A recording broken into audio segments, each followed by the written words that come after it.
You call me beautiful human, but you haven't seen what I am beneath the armor. The alien woman stood over the field of broken metal and ash, her tall figure casting a long shadow against the burning skyline. Her armor, black with red etchings like veins, shimmered faintly under the twin moons. She looked like a demon forged in fire.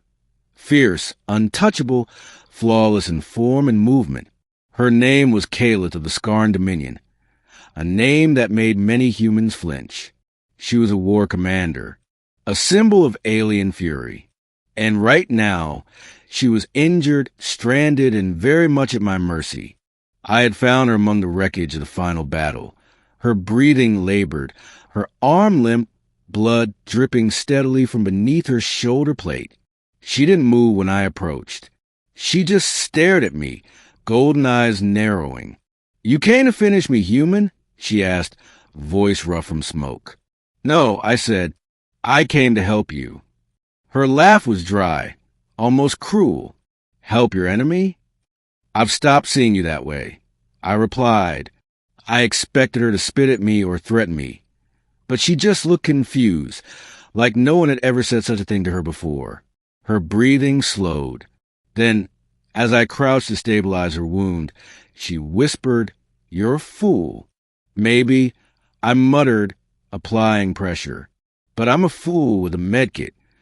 I brought her to an abandoned bunker beneath the mountain slope, one the recon team hadn't cleared.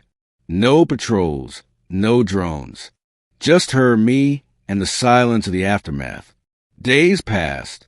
She never told me to go, but neither did she thank me. We existed in a strange, tense truce. I tended her wounds, shared my rations, even gave her the last thermal blanket. And she tolerated me. It wasn't until the 5th day that she spoke again, really spoke. "You stare at me," she said. I blinked. "Do I? Like I'm something precious." "You are." She looked at me for a long time, armor cracked and smeared with dust, hair clinging to her face, eyes sharp even in weakness.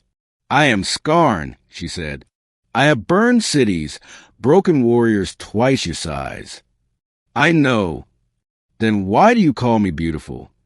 I hesitated before answering. "Because you are." Her jaw clenched. Her fingers tightened on the hilt of the blade. She still kept by her side. "You call me beautiful human, but you haven't seen what I am beneath the armor." Her voice trembled, not from fear, but something deeper, something fragile. "Then show me," I said softly. She turned away, jaw tight. "You say that now," she murmured. "But once you see, you will run." The next evening, I returned to the shelter with scavenged supplies. She sat by the wall, her arm brace freshly tightened, her armor still gleaming in the firelight, but her expression had changed. Resolved, determined, without a word, she stood. I watched as her fingers reached for the clasps on her chest plate. She paused, then slowly began to remove the armor that had defined her for so long. First the gauntlets, then the heavy shoulder pieces. The breastplate followed, revealing a dark bodysuit clinging to her form, scarred and torn. And then, finally, she unsealed the helmet and pulled it free. Her hair fell around her face like a curtain of ink, long and wild. Her skin, no longer cold and polished like the armor, was marked with scars and thin lines of violet beneath the surface. Traces of battle, traces of pain. Her jaw was square, strong. Her eyes still glowed faintly, but not with fire, more like sadness. "This is me," she said. I looked at her, really looked. The years of war were carved into her face. Not ugly, not monstrous. Just real, honest, worn by survival. She stood there, trembling slightly, like she expected laughter or disgust. Instead, I stepped closer. Still beautiful. I whispered. She blinked rapidly. "You're lying." "No," I said. "I'm not." You're more beautiful now than ever." She exhaled sharply, like she had been holding her breath for years. "I was told beauty was only strength," she murmured. "Only power." "That's what they told you," I said. "But maybe they were wrong." She looked down at her arms, at the jagged scar running from elbow to wrist. "These," she said, voice raw, "these are proof I failed." "No," I said, "they're proof you survived." She looked at me again, her golden eyes wide. Then she reached for me, not as a warrior, but as something else, something gentler. Her hand touched my cheek, hesitant at first. "I don't understand," she whispered. "You don't need to," I said. "Just feel." That night, she stayed close to the fire. No armor, no weapons, just her and the flickering glow. Her shoulders seemed lighter without the weight of war, her voice softer. She told me stories of battles won, of family lost, of what it meant to be scarred, how she had been raised to never show weakness, to never remove her armor in front of anyone, not even kin. "I showed you," she said, "and you stayed." "Of course I did. You are strange, human."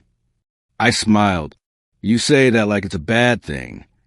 She didn't laugh, but she leaned her head against my shoulder, and for the first time, she closed her eyes without fear. Peace came slowly to the galaxy. Treaties were signed. Wounds were tended. Skarn and humans began talking. Not always kindly, not always honestly, but talking nonetheless. Kalith was offered a place back in her dominion, a general's seat, a palace of stone and shadow. She declined. Instead, she stood beside me in the neutral zone, where rebuilding had begun, where former enemies worked side by side. "Do you regret not going home?" I asked her one night. She looked at the stars, arms bare, face open and unguarded.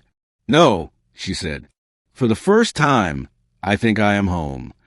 People stared when they saw us. A human soldier and a Skarn commander, walking side by side, sometimes laughing, sometimes just silent.